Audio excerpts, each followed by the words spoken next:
Hi, Donna Knox with Articles of a Domestic Goddess here, and I showed you my last video, turning chains with using the turning chain as your first stitch in the row. Now I'm going to show you an alternative way, a way that gets rid of those nasty holes, gaping holes that using the turning chain as your first stitch creates. So I'm going to chain 8 again, 3, 4, 5, 6, 7, 8. Which is going to give me 7 stitches and a turning chain here with single crochet. Work in the second chain for my hook or the first stitch in the row, whichever one that is. I'm going to mark the top of my first stitch here so that I can find it when I come back. Okay, and then I'm going to single crochet back across.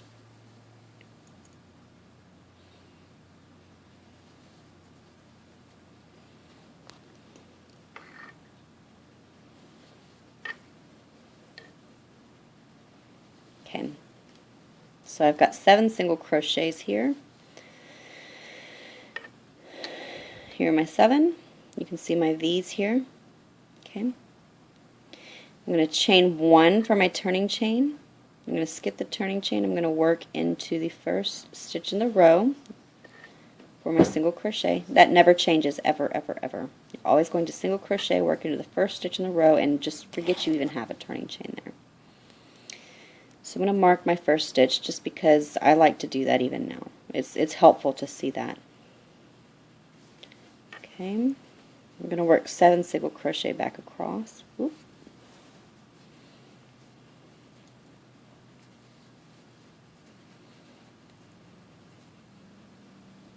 Okay, and I'm at my last stitch, and I know that because there's a giant safety pin hanging out of it.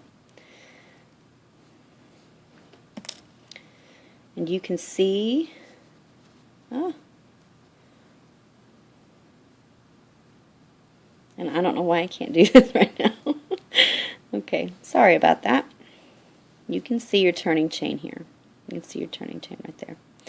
Okay, so for the half double crochet row, you can chain 2, and you would skip this, and you would go to the second, counting this chain 2 as your first half double crochet. What I'm going to show you is going to get you to the height that you need to be, but it's also going to get rid of that gaping hole that the chain 2 gave us. So we've got our 7 single crochets across, and here's our last one right here. It's kind of tilted up. We've got a chain 1 instead of a chain 2. We're going to yarn over, and we're going to go back into the first chain or the same stitch as the chain 1. And we're going to complete a half double crochet here. You can see that gaping hole is no longer an issue. I'm going to go into the second stitch. I like to do that before I mark my first stitch. Second stitch, first stitch. You can see that I have a 1, 2. Now you might be able to see that I have a 1, 2 turning chain here. Okay, and there's my first stitch. Okay, both ways are helpful. You kind of need to know both because there are patterns that utilize the turning chain as a first stitch. There are patterns that utilize a turning chain as filler. So it just depends on the pattern. And here's our last stitch. You can see our little chain 1 turning chain right here. Okay, and I'm hanging. Okay, so you can see here there are definite posts here, and then there's the top 2 stitches, or it's the top stitch, and you can see the V here. Okay, that's what you're going to pick up when you crochet back through. Okay, so you're going to chain 2 for double crochet. Usually you would chain 3.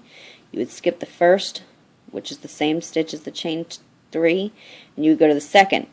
What I'm going to show you is to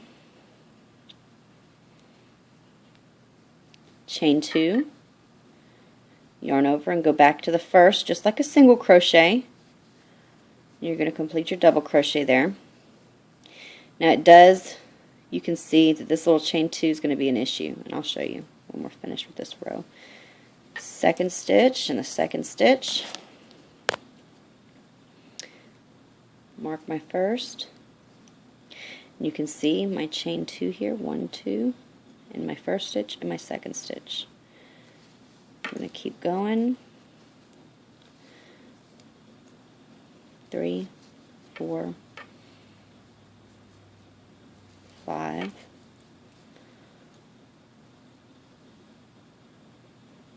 6,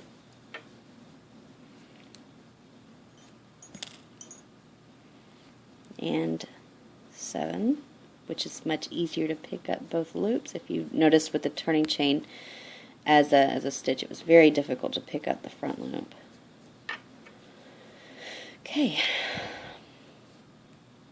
so here is 7 across, 2 rows of single crochet, a half double, and a double crochet. Now you can see that there are turning chains here, but there's not a giant gap either. So, and when you go back across, it's going to pull it a little more straight, but there's still going to kind of be a little chunk of stuff here. But that might be what you're trying to have. But I happen to like this way more. But you do need to know both ways in order to know how to crochet. I hope that you've learned something today, and if you have any questions, you can always message me and ask me. I'm happy to help anybody. I don't think that people should have to pay a bunch of money to learn how to crochet. It's fun, it's a hobby, and if you ever need any help, you just give me a message, and I'm gonna message you back. Thank you so much for watching today. Goodbye.